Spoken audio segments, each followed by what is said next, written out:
Senator, you and others have voiced legitimate concerns about at least a couple of elements about this potential deal, one involving sanctions that you just mentioned, and the other having to do with the breakout period for Iran getting a nuclear weapon in 10 to 15 years when they're allowed to import more fissionable material. But if the deal goes down, is it not the case that the sanctions would be weakened immediately for Iran, thus allowing them to gain even more money more quickly than under the deal? And wouldn't Iran be able to start research and development on a nuclear weapon far earlier than if the deal progresses?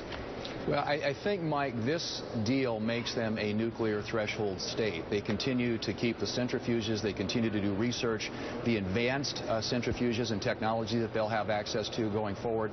And you got to remember, the Iranians play the long game. For us, we look at these things as a matter of years. They look at decades. And I think that, what we're encouraging today is creating a pathway for them to get to that nuclear capability. If we didn't have this deal, I would love to see the sanctions put back in place. I think they were very effective. We had brought that country to its knees.